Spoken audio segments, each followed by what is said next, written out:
devam ediyorlardı. Ben de dizilerde çok görmüştüm Doboki ve çok merak ediyordum. Bu yüzden gidip denemek istedim.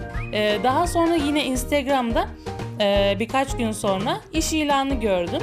Orada da 2 sene yakın çalıştım. Gerçekten çok memnundum.